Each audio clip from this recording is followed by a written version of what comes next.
بأمري واحلul 'uqdatam min lisani yafqahu qawli.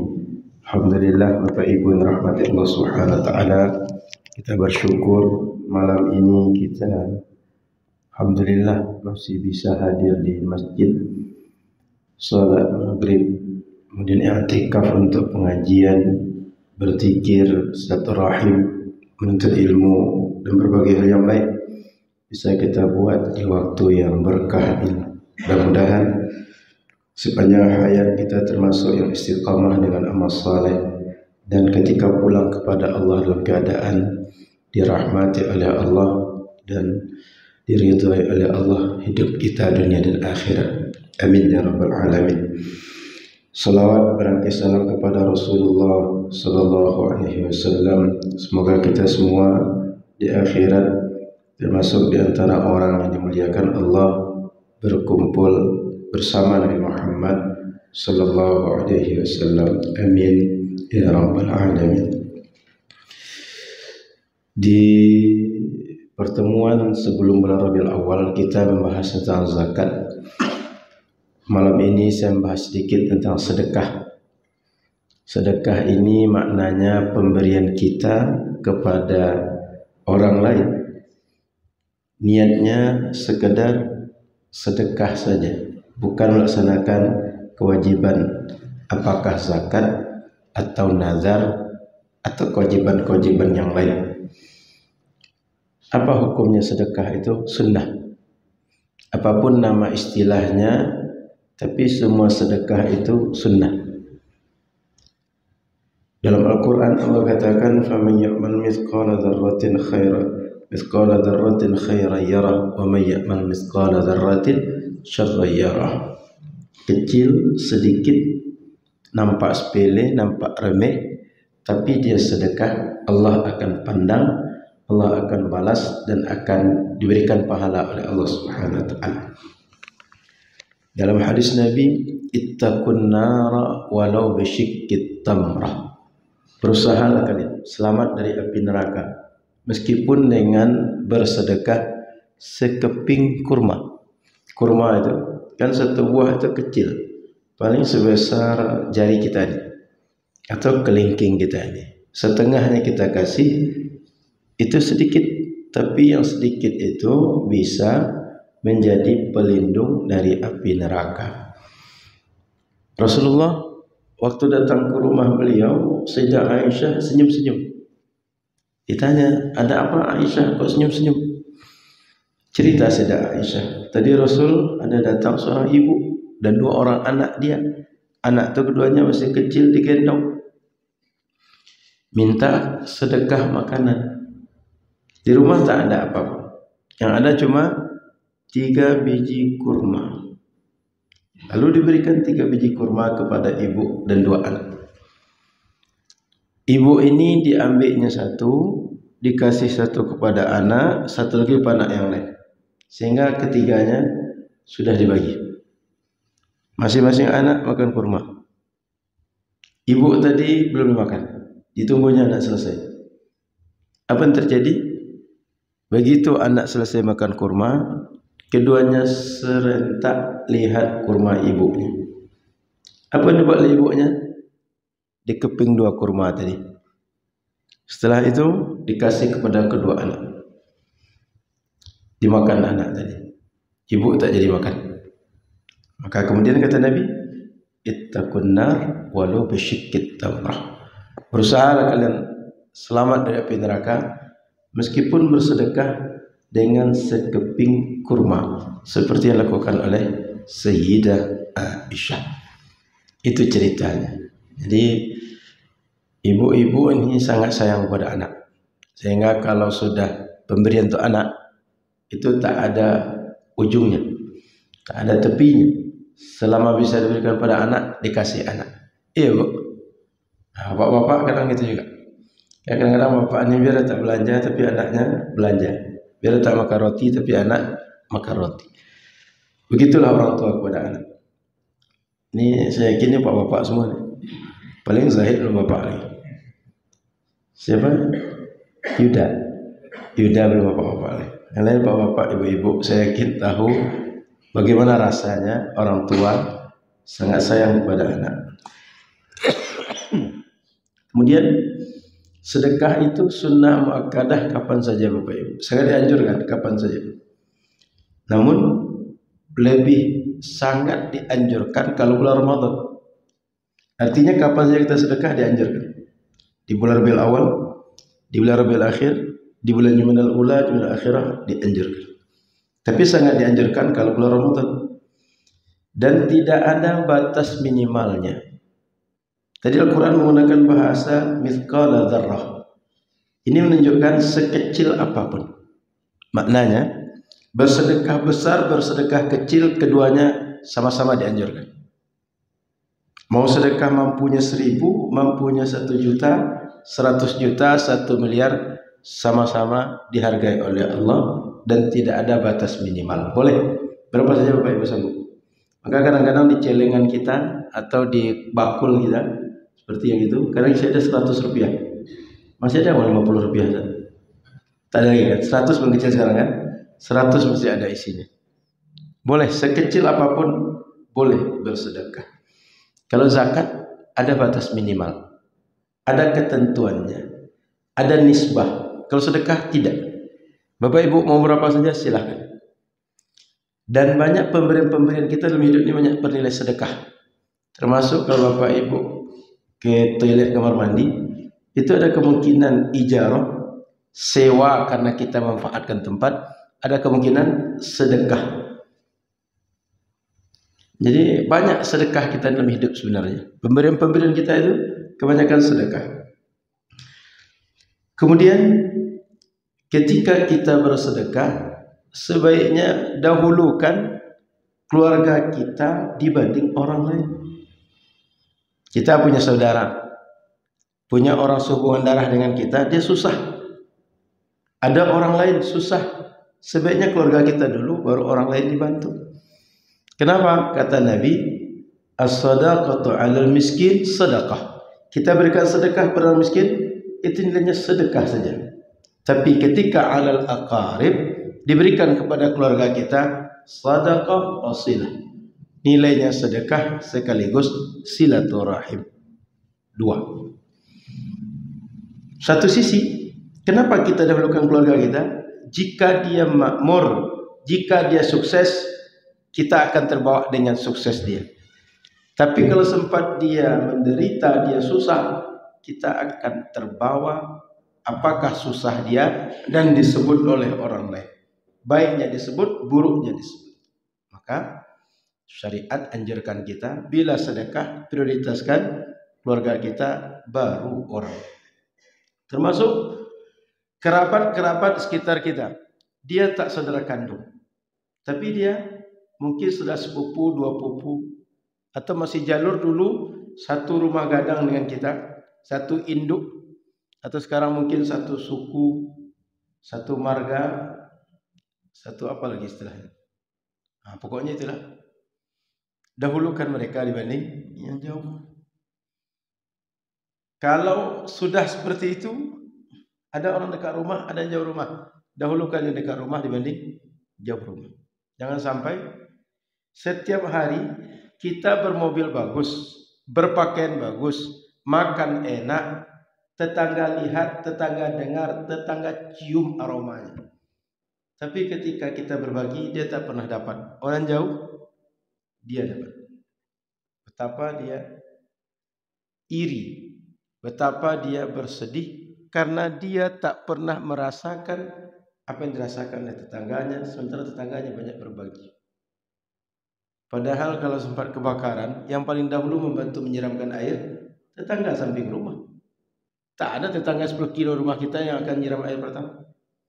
Sempat berteriak minta tolong rumah itu. Apakah karena kaget ada binatang atau ada orang jahat datang? Itu yang pertama datang ke rumah kita, tetangga samping rumah. Maka dahulukan keluarga, kerabat, orang dekat rumah dengan kita, baru orang jauh. Jangan terbalik. Kita itu kadang-kadang ada latah juga Pak.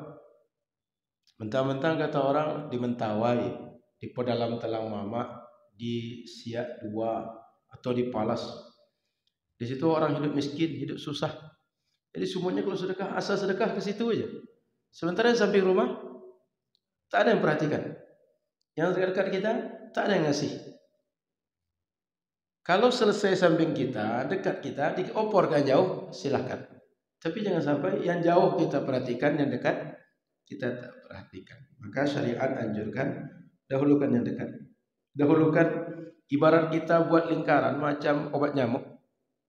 Masih ada kan baru pakai obat nyamuk sekarang. Di pasar dupa masih ada yang jual Pak Ji. Obat nyamuk yang lingkar-lingkar tu. Seorang kan sekarang main semprot je kan. Main semprot, main colok ya kan. Rata-rata ada itu kayak orang sekarang. Kalau kami dulu pakai itu, pakai yang lingkar-lingkar itu. Sehingga pagi itu mosplay itu, sehingga pagi itu pergi sekolah, kaos kaki itu bawa obat nyamuk. Atau pakai sekolah itu bawa obat nyamuk ketika berangkat sekolah. Karena memang semalaman dibakar asapnya itu kemana-mana dalam ruang kamar. Jadi ibarat kita punya lingkaran obat nyamuk itu dari yang kecil dulu. Selesai yang kecil, baru kita perluas radiusnya. Makanya dalam syariat, zakat itu tidak diperkenankan diberi kepada orang jauh yang takarannya apabila kita sudah boleh salat qasar, itu lebih dari itu jangan dikasih ke orang. Tapi dalam radius yang kita masih belum bisa salat qasar, itu dianggap masih di kampung kita. Sekarang ke Rantau Berangin ada 90 kilo bayi. Anggaplah Rantau Berangin 90 kilo. Jika zakat kita masih daerah sini sampai Rantau Berangin, itu masih diperbolehkan. Belum dianggap membayar di luar daerah. Tapi sudah Rantau Berangin ke sana, dianggap kita sudah membayarkan zakat di luar daerah. Nah, syariat suruh di mana diambil zakat tuh, di situ dibagikan, di situ distribusikan.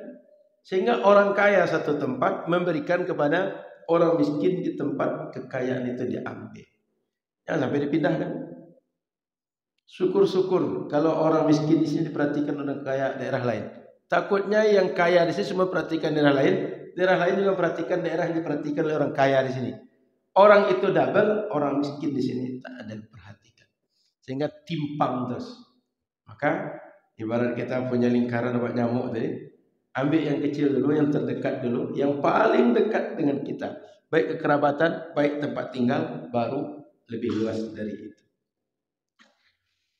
Kemudian Bapak Ibu yang dirahmati Allah Subhanahu wa taala, sedekah itu boleh sir, boleh jahar. Apa maknanya? Boleh kita berikan terang-terangan, boleh sembunyi-sembunyi. Sembunyi-sembunyi lebih baik. Kenapa? Lebih selamat. Niat kita lebih terjaga. Kalau terang-terangan, kadang-kadang ada niat yang bertompang di situ.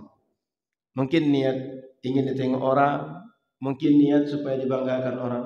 Tapi kalau kita tak tahu orang lain, itu niat terjaga, bersih. Sehingga saat kita memberikan kepada orang ikhlas. Pahalanya juga tak sama orang ikhlas dengan orang yang dia ada ria di hatinya. Jadi kalau ada yang tanya, Ustaz, apakah sedekah itu boleh kita berikan? Kayak di kita itu ada badoncik. Apa badoncik itu salahnya? Bahasa Indonesianya patungan.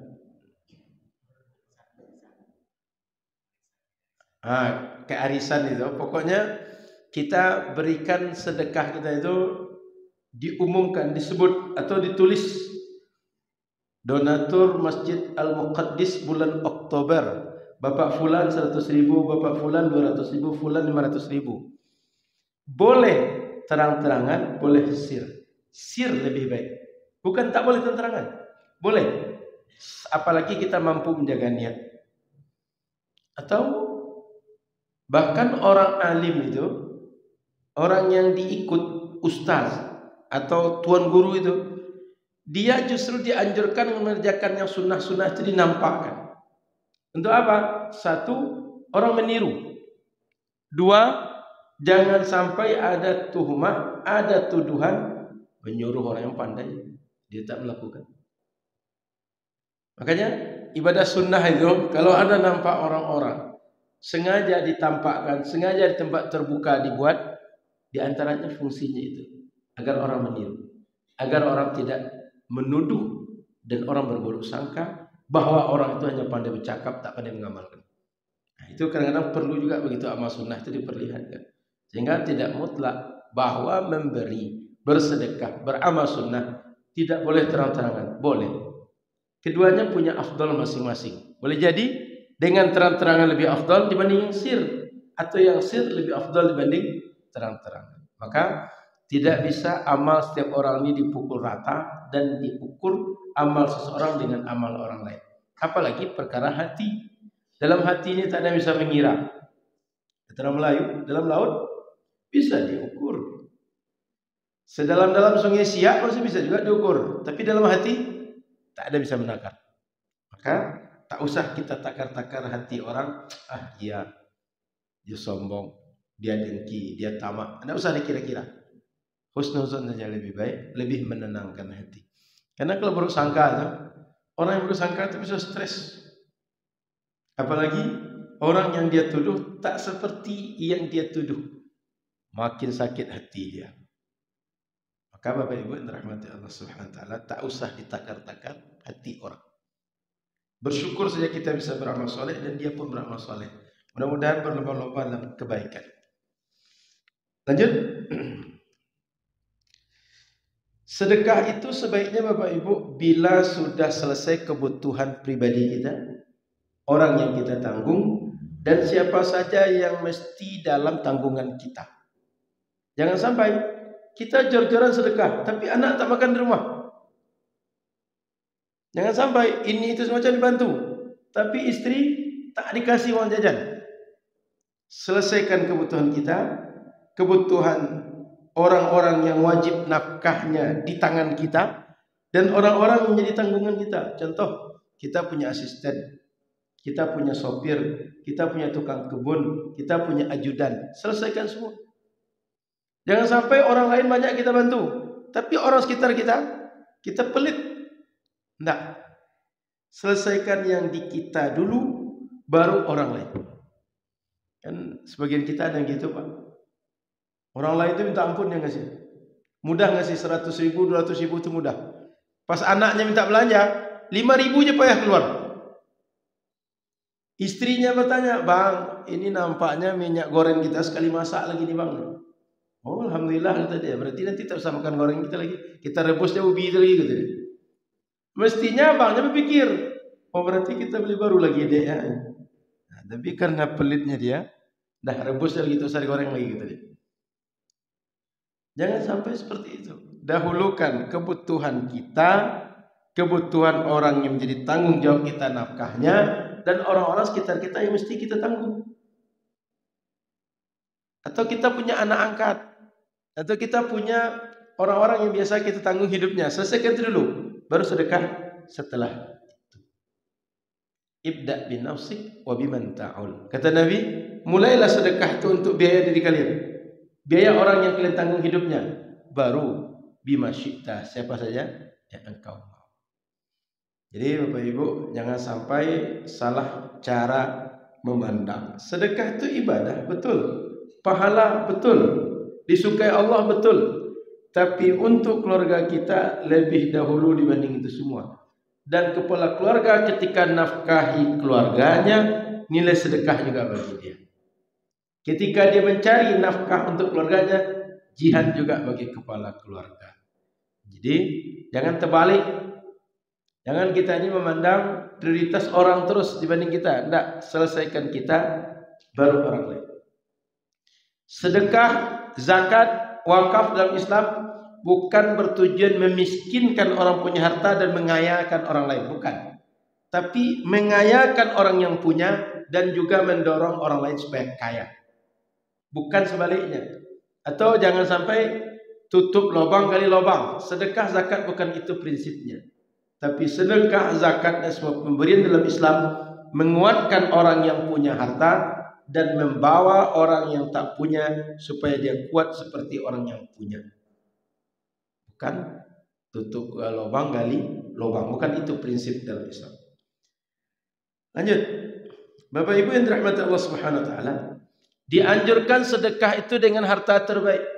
Meskipun boleh yang biasa-biasa. Contoh, kita punya buah Ada buah yang segar, yang kualitas premium, ada yang biasa. Boleh yang biasa, yang busuk pun boleh. Tapi kira-kira kalau kita dikasih orang makan atau tidak?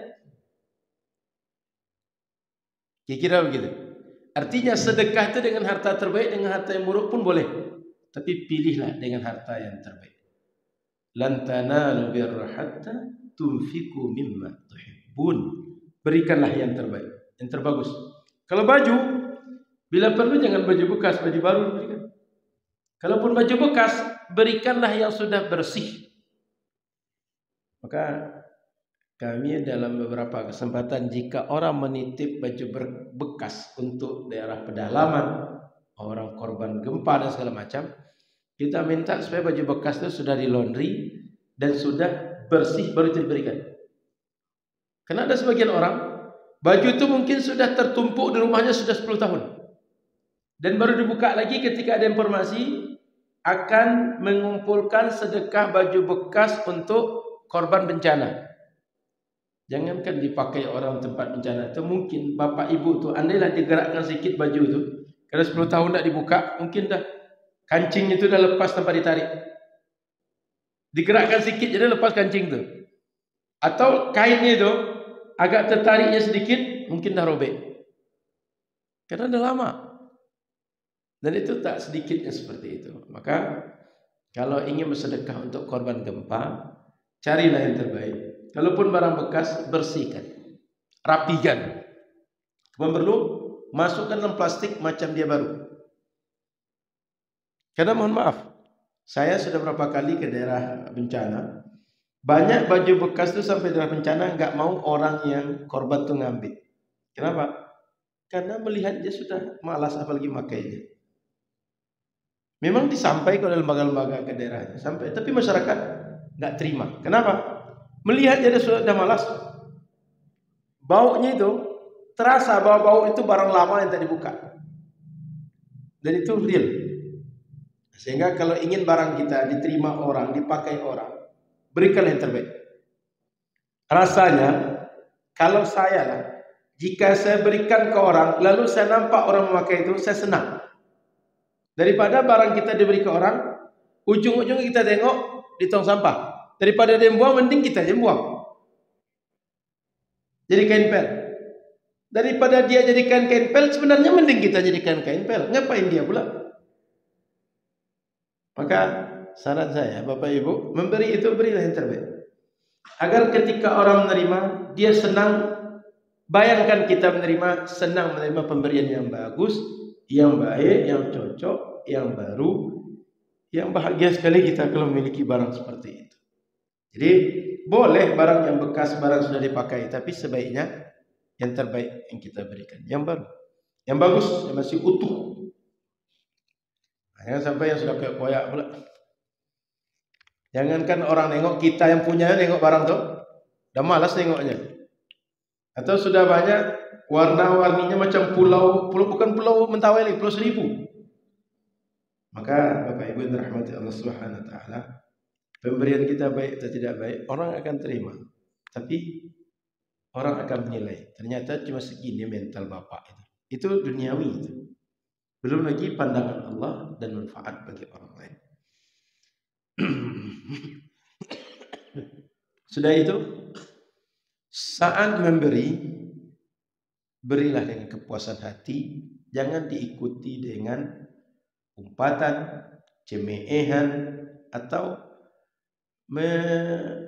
bentak-bentak orang. Malas kan engkau belajar, susah engkau kan? Jangan gitu kan? Ini gara-gara kalian nih tak berpikir luas kalian nih. Sempit begitu kalian, miskin kalian sekarang. Rasakan. Jangan begitu.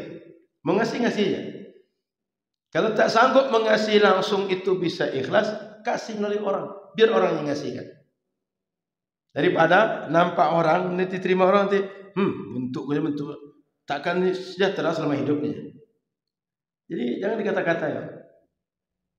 Karena orang jangan dikata-katai, dengan dikasih kadang-kadang sudah merasa jatuh harga dirinya.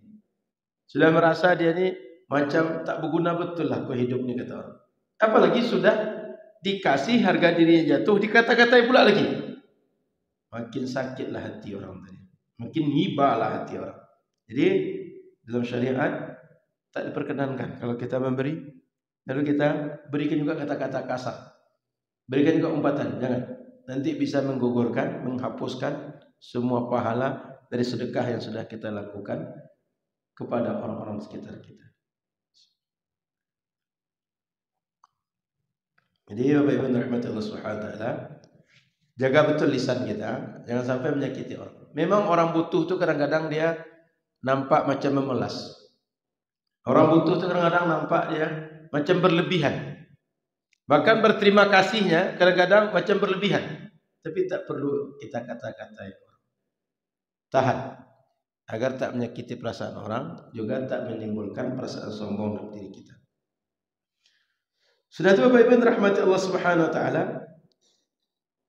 tidak diperkenankan oleh syariat kita meminta-minta.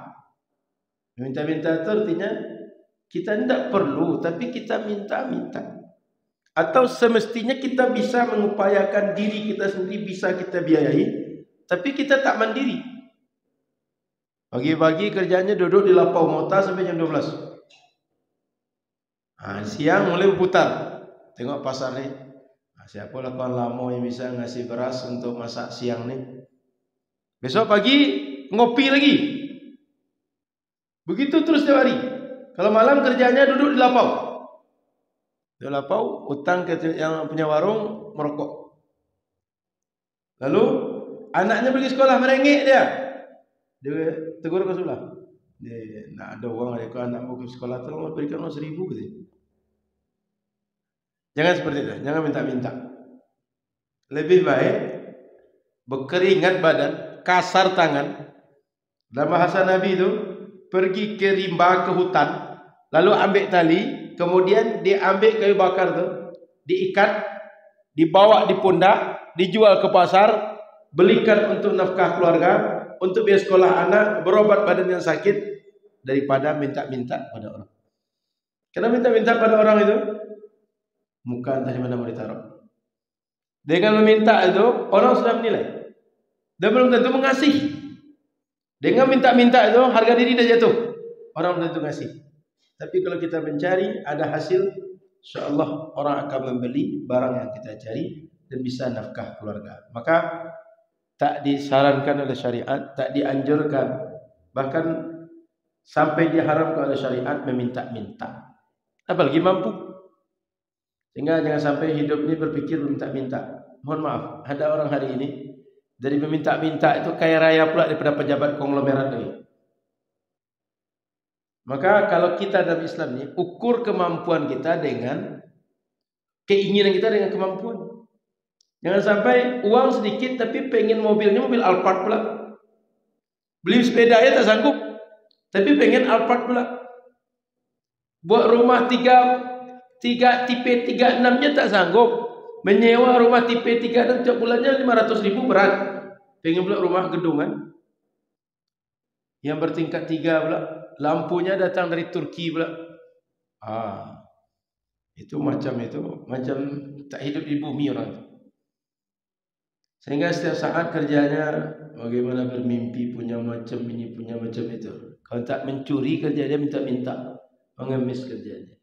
Maka Islam tak menganjurkan mengemis. Termasuk banyak berhutang demi yang tak kebutuhan dasar.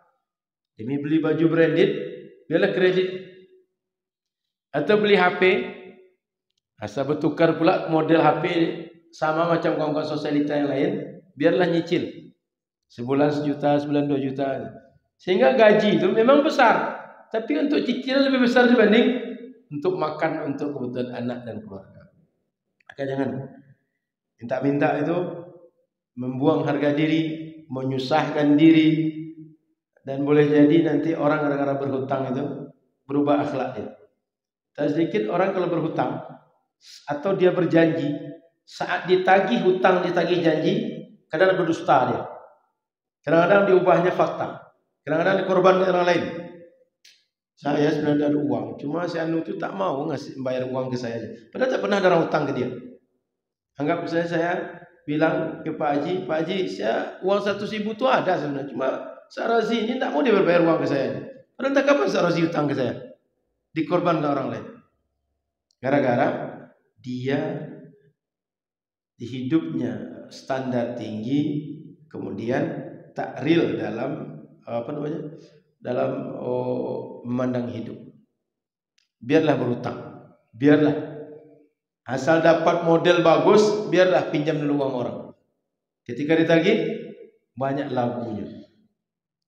Kan udah biasa orang macam itu sekarang. Maka biarlah hidup yang menenangkan. Tidak berhutang lebih selamat.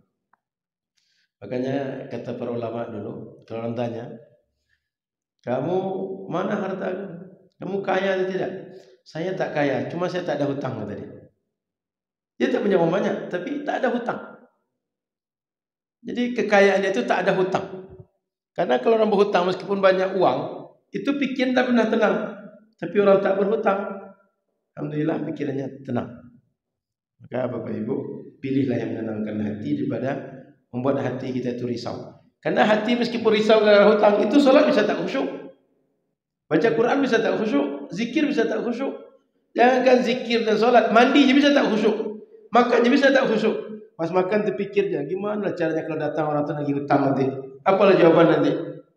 Tak terasa enaknya ikan teri itu dimakan. Sambal lado tu tak terasa enak. Biasanya kalau makan ikan teri sambal lado tu berkeringat, bertambuh-tambuh. Tapi kalau terpikir hutang tu, sudah disediakan semua makanan serba enak, tak terasa nikmatnya. Nah, maka nikmatilah hidup ini meskipun dengan sesederhana apa yang ada di sekitar kita. Kemudian dianjurkan bersedekah kepada ahli ilmu, baik para pengajar dan orang-orang yang belajar. Kami waktu di Mesir itu sangat merasakan orang Mesir itu senang bersedekah kepada wafidin istilahnya. Wafidin itu pelajar asing yang datang ke Mesir untuk belajar. Baik yang warna kulit hitam orang Afrika, Asia Tenggara, kemudian orang-orang pokoknya non Arab lah, kan nampak dari segi fisik kan nampak. Itu orang Mesir itu senang. Apalagi kalau Ramadan, bisa dikatakan orang asing Ramadan itu tak perlu masak sepanjang Ramadan. Kenapa? Disediakan menu berbuka tiap hari. Menu berbuka itu kalau dibawa pulang untuk sahur pun bisa. Jadi Bapak Ibu, kalau ada kemampuan, orang sekitar kita dia sekolah, biaya dia sekolah. Termasuk dahulu di kampung-kampung kita, kalau ada orang dia berbakat untuk belajar ke Makkah, itu sekampung ikut biayai. Dikumpulkan beras pakai apa nama sih? Yang di apa tu? Guntia. Buntia. Bahasa Indonesianya apa? Apa Bu? Yang di apa tu? Pakih-pakih bawa dia. Assalamualaikum, maaf Loki. Dibawa pakai apa tu? Pakai karung. Apa sih lah? Buntelan. Pakai buntelan itu. Ya goni tu. Itu orang sekampung itu boleh Bapak Ibu baca-baca buku kisah ulama dahulu. Itu keluarganya sampai jual tanah, sampai satu keluarga itu beriuran dan orang kampung beriuran. Dan itu tradisi sejak dahulu. Sehingga dalam kitab Ta'limul Muta'allim itu Imam Az-Zarnuji menuliskan, kalau ada orang ingin anaknya menjadi alim, maka rajin-rajinlah bersedekah kepada orang ahli ilmu dan kepada santri. Ahli ilmu itu pengajarnya dan santrinya. Maka Bapak Ibu mungkin masih menemukan ada orang-orang sekitar kita, kalau berjumpa dengan orang alim itu dia bersedekah. Saya melihat langsung ada orang-orang seperti itu. Bukan karena menganggap orang alim ini orang susah, bukan. Tapi dia ingin sedekah. Saya berapa kali melihat langsung orang alim itu dikasih itu. Contoh seperti Tuan Guru Besilang. Itu saya nengok langsung. Ada orang menyerahkan langsung. Kiai Somad juga itu. Saya juga pernah merasakan begitu. Habis pengajian misalnya, sedekah Ustaz katanya. Mohon maaf, bukan amplop masjid, tapi orang pribadi, Ustaz sedekah Ustaz. Itu ada masyarakat yang seperti itu. Kenapa? Memang dianjurkan dari dahulu kepada para ahli ilmu dan penuntut ilmu. Kenapa dianjurkan kepada mereka? Mereka ini orang yang manfaatnya luas untuk masyarakat. Sehingga kadang-kadang untuk manfaat luas itu dia mesti berkorban waktu pribadinya supaya bisa mempersiapkan untuk manfaat luas bagi masyarakat. Sehingga dia fokus belajar, tak bisa untuk kegiatan lain. Kalau dia bagi waktu belajarnya untuk yang lain, belajarnya tak sempurna, sehingga manfaatnya tak bisa dirasakan masyarakat. Makanya dari dahulu dianjurkan bersedekah untuk ahli ilmu dan para penuntut ilmu. Sehingga dulu para raja-raja yang kaya itu sengaja penuntut ilmu itu ditanggung oleh mereka. Para ulama yang kaya itu ditanggung, para pelajar itu hidupnya ditanggung oleh mereka. Seperti Imam Abu Hanifah. Imam Abu Hanifah itu para pelajar yang datang ke tempat dia, itu dia nanggung biaya hidupnya. Beliau ngasih ilmu, ngasih biaya hidup lagi. Begitu hebatnya Imam Abu Hanifah. Maka Bapak Ibu, kalau ada orang sekitar kita, ada yang mau belajar ke Timur Tengah misalnya, ikutlah nyumbang agak sedikit. Agar nanti dia pakai untuk menuntut ilmu, jadi alim dia. Saat dia jadi alim, manfaat luas untuk masyarakat, ada pula jariah kita untuk dia. Ini kalau melihat perkembangan waktu bulan September, Oktober, November itu banyak anak-anak kita berangkat ke Timur Tengah. Karena pendidikan di Timur Tengah itu mulai biasanya semester awalnya itu, awal tahun ajaran itu bulan September. Ada yang pekan pertama, ada yang pekan kedua, ada pekan ketiga. Ini kan sudah Oktober kan? Nah, itu sebagian anak kita sudah berangkat. Jadi Bapak Ibu yang mampu pergilah, ikutlah bersedekah. Terakhir, al-ghaniyyu syakir afdalu minal faqir sabir. Orang kaya bersyukur lebih baik daripada orang miskin sabar. Paham? Biarlah miskin tapi bisa sabar. Yang satu lagi kaya bersyukur. Bapak Ibu milih yang mana? Kaya bersyukur lebih baik. Kenapa? Kaya bersyukur dia manfaatnya luas. Contoh orang kaya bersyukur, dia bisa haji, dia bisa umroh. Orang kaya bersyukur, dia bisa ikut bangun masjid. Kaya bersyukur bisa sekolahkan anak orang. Kaya bersyukur bisa ikut biayai dakwah. Maka Bapak Ibu, kalau ada pilihan mau miskin mau kaya, kayanya bersyukur, miskinnya sabar. Pilihlah kaya bersyukur.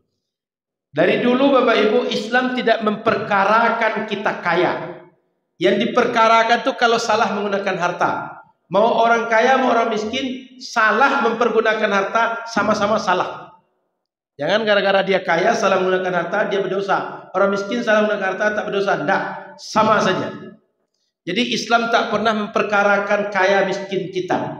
Yang diperkarakan adalah benar dan salah menggunakan harta. Jadi orang kaya itu zaman Nabi sudah banyak. Nabi pun bisa kaya dan pernah kaya. Cuma kaya Nabi tidak untuk jadi orang pelit, bukan untuk jadi orang sombong, bukan jadi orang dengki, orang tamak. Kaya Nabi untuk membiayai, untuk mensupport dakwah dan untuk mensupport orang-orang di sekitarnya yang lemah. Jadi saya ulang, Islam tak memperkarakan kita kaya. Yang diperkarakan cara menggunakan harta dapat dan keluarnya benar atau salah. Itu yang perlu diperhatikan. Mau banyak harta kita sedikit tak ada masalah, tapi benarlah dalam mengelolanya. Itu saja. InsyaAllah pekan depan kita masuk dalam bab puasa. Habis pembahasan tentang zakat, tadi sedikit tentang sedekah yang belum sempat kita bahas. Ke depan InsyaAllah pembahasan tentang puasa. Mudah-mudahan manfaat. Karena sudah azan tak ada sesi tanya jawab. Karena kalau ada tanya jawab panjang lagi, boleh jadi isya kita agak terundur jam 10. InsyaAllah kita sambung di kesempatan akan datang. Terima kasih. Mohon maaf salah dan kurang. Subhanakallahumma wa bihamdika asyhadu an la ilaha illa anta astaghfiruka wa atubu ilaika. Assalamualaikum warahmatullahi wabarakatuh.